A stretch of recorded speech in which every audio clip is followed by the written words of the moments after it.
Well today. Hello, everyone. I hope you're doing well today. Welcome, welcome, welcome.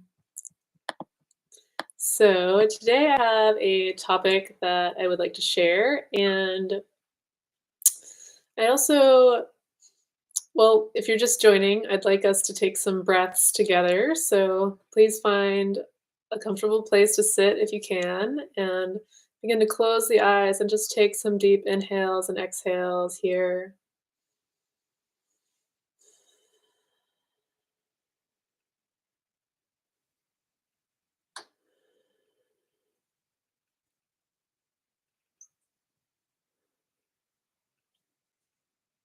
Thank you so much. So today is a story that I connect to about overcoming addictions, and this is something that I struggled with for a while, and I just want to share some of what I kind of came out of, and or what I want to share today in the realm of the body, the mind, and the spirit. And just know that this is coming from a place of love and light. So anything I say during this talk, um, take what works for you and leave what doesn't. And I did a card pull today that I want to share a little bit with you. This is the Emperor in my Fire Circus Tarot deck. And so this, to me, this is connecting to that solar light, that solar plexus. Um, and this can be connected to confidence. And to me, I see it as like the unique light. And I'm kind of sharing my unique light today, but it was dimmed for a long time because I had a lot of trauma and then I had um, my addictions. So I want to kind of give you a little bit of my backstory today. And I also want to talk about the body, the mind, and the spirit, and my experiences, as well as kind of like the physical effects of alcohol and how it played a role in my life, and the shadow and alcohol, and the same thing. Um, I also want to just talk about respecting oneself because that's a big part of what I learned. And I just have some messages out there that could also potentially help other people. Um, and yeah, I just have a different perspective now that I'm a yoga teacher and divine healer. And um, I've done a lot of my own spiritual, deep work, healing work here. So just hoping to share today, and grateful that this card came out. I hope to discuss a little bit of my journey and healing my masculine wounds um, that came from part of my family. And I don't know how long it's been around, but to me, I had to heal a lot of things around this. And it's helped me tremendously, which is why I want to share some things in hopes that it might help other people as well. So just to get right in here, let me take a drink first. If you're here with me now, type in the chat. Hope you're doing well today. So a little bit about my backstory. I grew up with a father and a mother, and I had two half siblings, and my family was tried to be very loving to me, but there were times where I was beaten physically, and I'll talk more about that later. But I was also overweight as a child, and I was made fun of a lot by peers and neighbors and family members and things like that. Um, so when I was in high school, I tried alcohol when I was 15, and when I grew up, I went to college out of state, and I started drinking more heavily, and that was kind of normal in the college world. And I was also giving over some of my emotional eating habits. So I have a whole live stream about overcoming emotional eating. If you're interested in that, you can check that out sometime. But I I did start waitressing after college and bartending a little bit, and then I moved back to my parents' house, and I was working at a liquor store for a while. Um, I Looking back now, I can see that I had, like, depression and anxiety that was very, like, um, kind of latent since childhood, so maybe this is, like, making sense on why I was doing this after college when a lot of people get, jobs where they, um, feel hopeful about their future.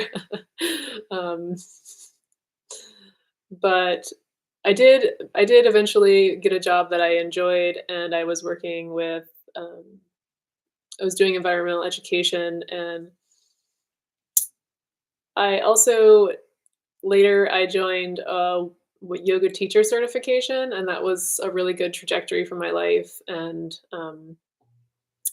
helped me a lot, and I'll talk more about that later as well, but, um, I traveled, and when I came back from traveling, I met a person, and we connected, and unfortunately, it didn't end well, and I became a domestic violence survivor, and I realized that looking back now, I could see how I, like, leaned into drugs and alcohol to cope with my physical, emotional, and spiritual traumas, especially around this domestic violence that I that had occurred in my life.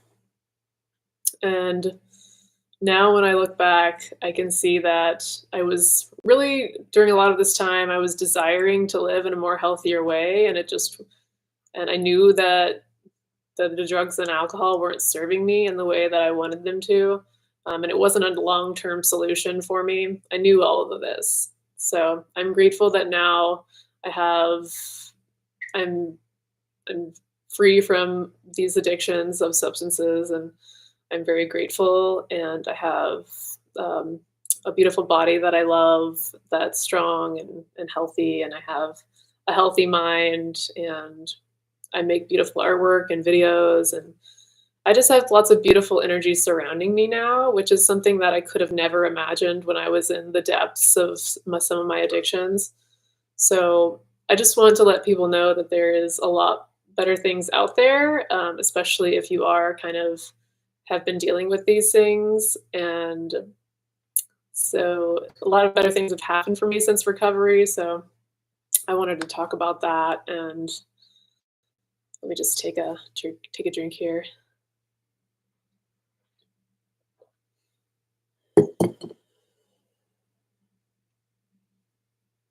So I want to talk about the physical aspects of alcohol, and or I should say how alcohol affects the physical body, and kind of a little bit about my experience as well.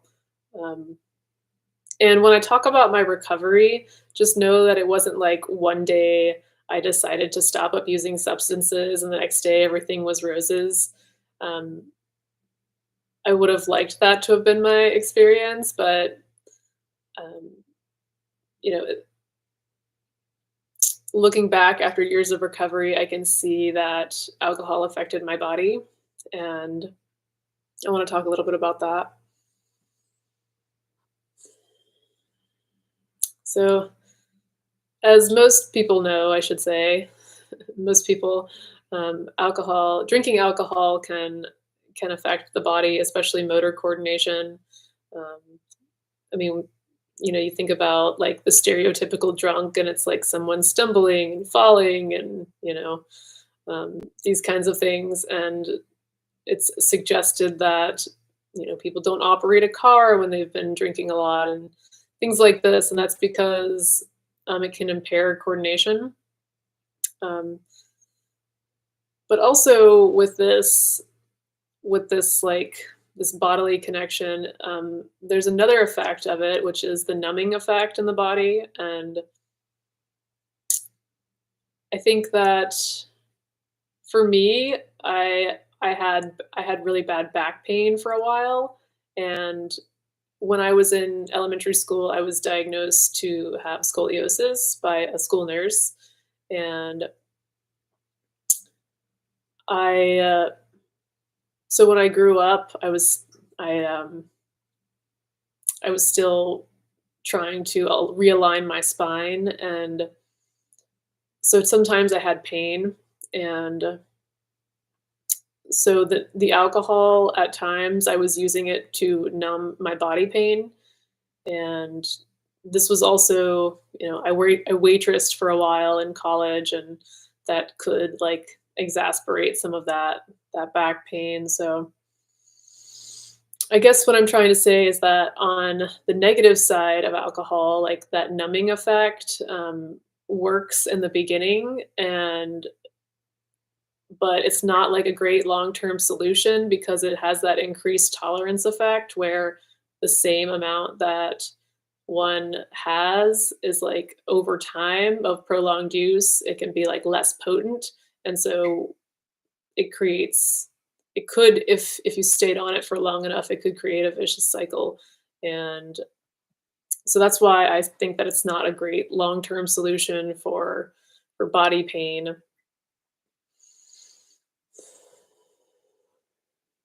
And one thing that really helped me was yoga. And yoga was helpful for me because of my back pain, and I could stretch my muscles and I could gain strength in my muscles. Sorry, I should say yoga was helpful for me because I was able to stretch my muscles and strengthen my muscles to help realign my spine. And I'm not saying that this happens for everyone, or but this was kind of my experience, and I did do other athletic pursuits growing up too, so yoga wasn't the only thing I was doing, um, but I believe yoga was integral for helping me with my back pain.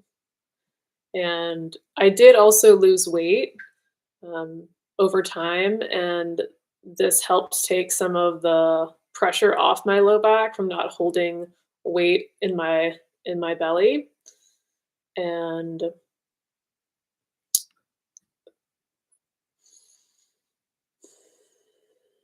also, the yoga teacher training was a great way for me to get into self-study and as well as dedicate myself to a consistent yoga practice.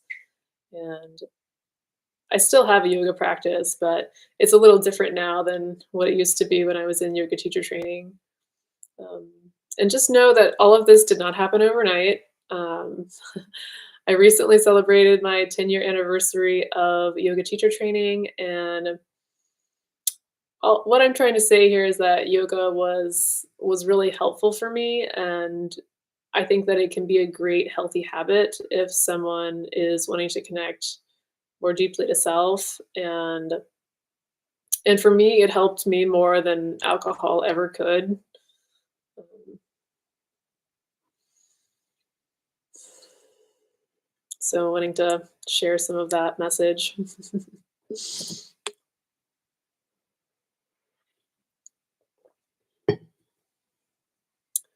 And with this, so yoga is also connected to meditation, and it's a great sister tool to yoga.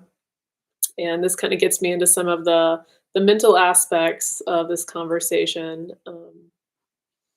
So talking about meditation, to me, meditation is a great tool. And imagine if a person couldn't see very well and someone put like a puzzle in front of them.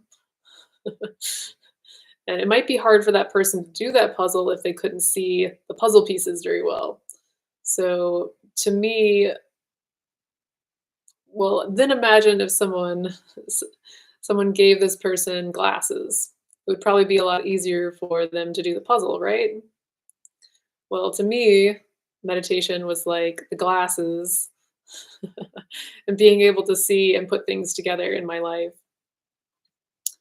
And it's also a great to me, it's a great gateway to becoming more mindful, allowing things to flow together.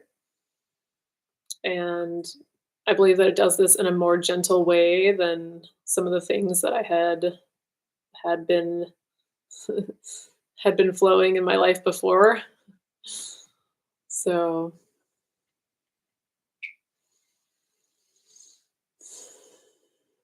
so with this mental concept, it can also connect to the psychological concepts. And I'm gonna kind of delve into some psychological um, discussion here. So when I think about the light and the dark, and masculine and feminine, the yin and the yang, um, how would we know one without the other?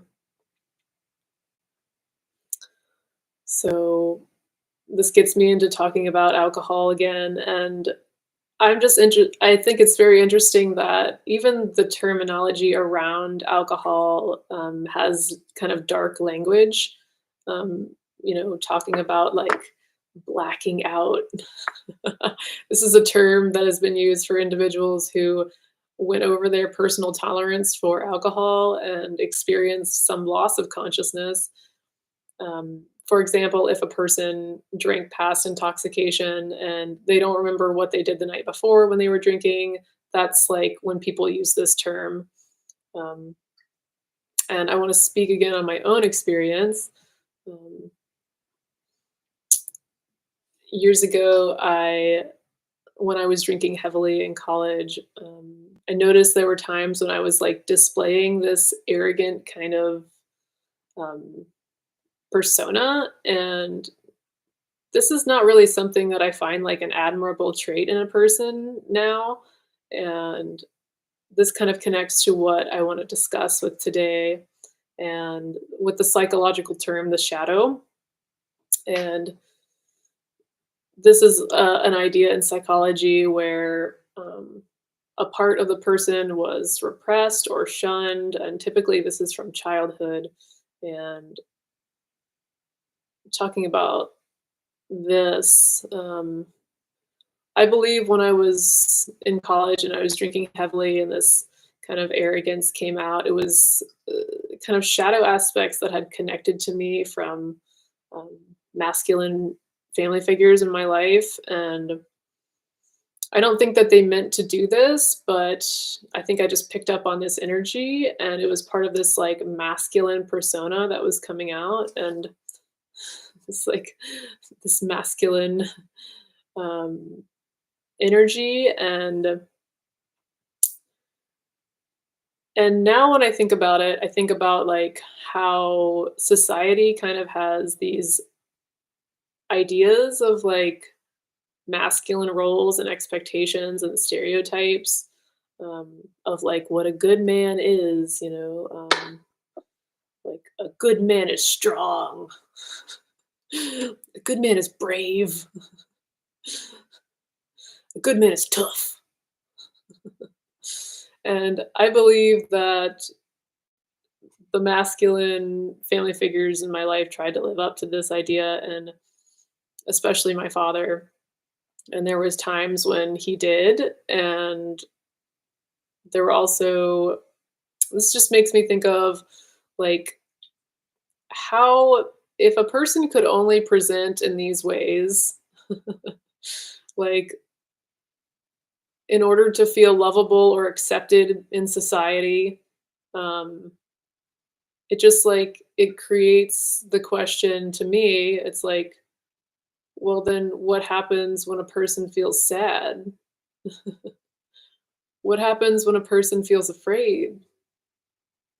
What happens if a person feels lonely? You know, if like if and this is like connecting to the idea of the shadow. And um so I hope you understand what I'm talking about. So the idea of the shadow is like, if a person doesn't accept a part of themselves, or express that part of themselves, and it can be like, it can seep into like the unconscious. And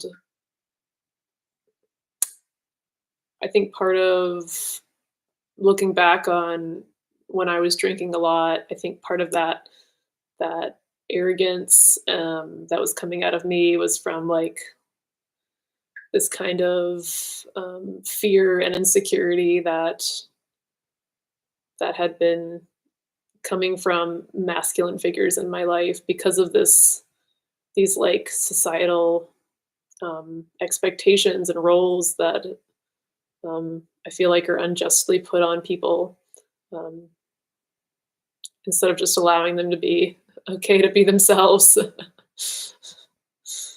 um, and I forgive my father, and I forgive, I forgive whatever happened to create this, but so it's like it's healing work. And I had to do this for myself, so that's why I want to share this, because I think if other people are suffering with this same problem, then maybe they could heal too, and that would just create a better world. So, as an adult, I've had to reteach myself emotions, to express myself more fully, emotions that my father didn't recognize, or you know have were acceptable feelings. Um, and this is from my past experiences. I'm not saying that this is true now. I think that um, I've healed a lot, and um, I think one other thing that I want to discuss is kind of like the emotion of anger, and how, to me, when I look at this, and like this kind of masculine stereotype, um, and I mean, this is just a card, but I'm kind of just talking about masculinity. But when I look at like the societal masculine stereotype that I've seen from the past, um, it's like anger was like a acceptable emotion, but because of that, it was like kind of like the goalie for like the other unacceptable emotions, like sadness and fear and you know insecurity. um, and I've talked about emotions in other live streams, and as humans, I think that we're allowed to feel our emotions, and emotions are natural. They're just messengers. Um, and speaking of messengers, hold on, let me take a drink. A few years ago, I was watching the Joe Rogan podcast with guest star Miley Cyrus, and they started talking about education on drugs. And this made me think about, well, what was my own education on drugs? And it was a very strange education, let me tell you, because I got I got signals from different sources, and they weren't very like unbiased or thorough. Well, first I should say, like, I did struggle with dependence on marijuana and alcohol for years, and for multiple reasons, I believe. And I think that what helped me was being able to find the tools, or, you know, I guess I should say, luckily, I was able to find the tools to help myself in body, mind, and spirit, to free myself of my addictions. Um, and in this talk, I'm not saying that like all drugs are bad and that people shouldn't do them. And I'm not saying that um, they're great and people should do them because they'll help you. I'm kind of like looking at a middle path, which I wish would have been given to me when I was young, because I had like the DARE program in my elementary school, which is a hilarious name for this program, by the way. Um, People come talk to me in the elementary school, or this person came to talk to us at the school, and it was pretty much all like just say no to all drugs. The drugs are bad kind of idea. And when I got home, I got mixed signals about drugs. It was kind of like, well, drugs are okay, but don't do them till you're older. And so I kind of wonder if there was like a middle way where I could have been taught that um, would hopefully teach children how to respect themselves first. I think that's like a basic concept that will help people in this realm, or would help people if they're, you know, growing up in this kind of world, um, to educate them about plant medicines and how they affect the body, the mind, and the spirit. And and I think that would respect more of life rather than just the the say no to all things, or like it's totally fine, just do it when you're older. um, and I recently did look this up to see if I could find some sources that could like help educate people. And this is not like the end all be all of sources, but I did find some information on the Britannica online, which had some seemingly accurate information about certain psychedelic plants if people are interested, and wanting to educate their youth. Um, but first, I think that parents could educate children on how to respect themselves, and I think that this would be a good step in the right direction. However, if a parent is going to educate their children on respecting themselves, then the parent also needs to be respecting the child. And I mean, to even go a step further, it's like respecting the body of a child. So, like I was saying, I was beaten by one of my family members, and this gave me the opposite message. Rather than respecting myself and my body. So, I personally believe that violence is not productive or helpful in these situations. And, I've forgiven these people, but I've had to heal a lot. So, just know that. And let me take a drink here.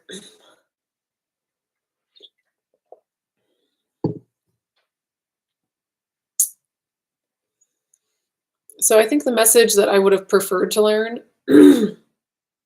um,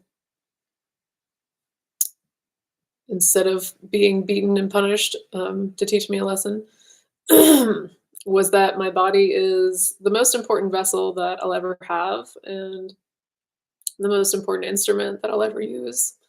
And I should respect my body for that. And I think this would have created a much different outlook for me on my life, rather than the road that led me to alcohol and addiction and abusive cycles that caused a lot of pain. Um, Luckily, I love my life now, and I feel like I'm in a completely new life, and I feel like there is light at the end of the tunnel, and I'm here now, so it's like, "Yay, I'm finally here." Um, but if you're on the road to recovery or about to start, I believe that it gets better, and if you continue on it, because that's what happened to me. Um, so if you do have children, or you're just interested in learning about teaching or parenting, teaching children to respect themselves and making informed decisions that respect their lives, um, and being open to the power of choice. So allowing the power of choice and giving them the power of choice. I mean, obviously, this is going to, depend on age levels and, um, seeing how the child works with things. But um, once they're at a reasonable age, if you feel comfortable with doing this, providing some basic education on plant medicine if you have knowledge on this topic, and I'm really hoping that they don't do the DARE program anymore. I'm hoping that's, like, gone, but that campaign was all like, "Drugs are bad, so don't do them or you'll die." And that didn't really work for me, and it didn't really work for a lot of other people that I know, so, if that's your parenting route, just consider that.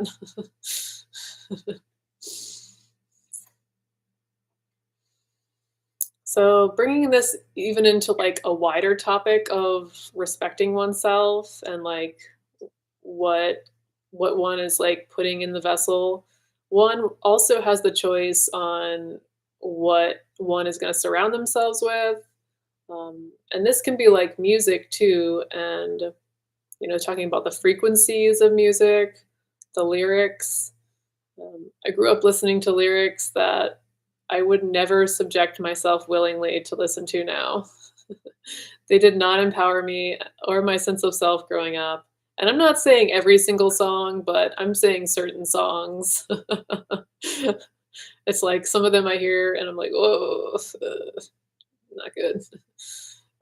And part of the reason why I'm saying this is because I believe that if children were taught to respect their bodies and their minds, then they wouldn't be apt to abusing drugs or alcohol or other things. Um, so going back to the idea of teaching children how to respect themselves and their bodies, um, in I'm thinking about like in middle school and high school, when young people are starting to get interested in the opposite sex and like um, curious things like that. Um, I think that parents that have girls, teaching them how to respect themselves and say no when they don't want other people touching them. Um, I mean, and this is just in general for me, but um, teaching children or young girls how to say stop if someone is touching them and it feels inappropriate or they don't like it anymore. Um, Teaching girls that their body is beautiful and their body is worth honoring, and if someone is touching her in ways that she doesn't like, she's valid in saying no at any time. And that no should be respected by the other person. And if it is not, then that person is not honoring her and she may need to remove herself from that situation. So, hopefully, giving her the tools and potential plans to be able to do that.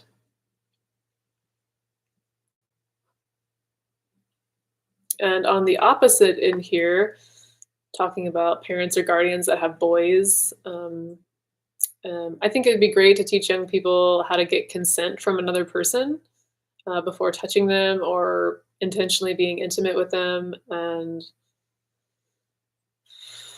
so just learning that a person's body is their own and it's not specifically for other people. Um, so asking and receiving consent to touch others creates more trust and connection between people.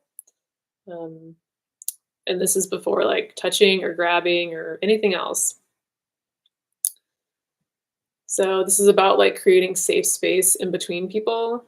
Um, it's another thing that I wish there had just been more education on when I was young. That would have helped me a lot. Um, so I'm getting to the end of today's topic on the gems of overcoming addiction and my story. And I do want to mention that I have created a course for women. It's a 12-week online course called the Embody Your Goddess course. And this is for women to connect the goddess within in body, mind, and spirit. And in this course, I have 12 weeks of classes. Some of them are fitness classes like yoga, dance, and fitness videos. And I also have mental aspects. such as meditation and affirmations, as well as a weekly spiritual practice and a weekly goddess circle to connect women together. And in this, I offer an 8 steps to a healthy diet, 8 signs of a healthy diet PDF. And one of those 8 steps is reducing or limiting alcohol in the diet. And I do this for a certain for multiple reasons, but um, I also ask this if people are wanting to join the course, and so this is for a few reasons. So, reason one is that if one of your goals is to become more confident in the body and desiring to lose weight or reduce belly size, this is helpful for that. And another reason is that I also offer this course to help women to connect to their spirituality and soul's calling. And if someone is desiring to grow spiritually, I suggest to reduce or cease the use of alcohol during this process. And this helps with the clarity. This helps with being able to meditate more clearly and things like that.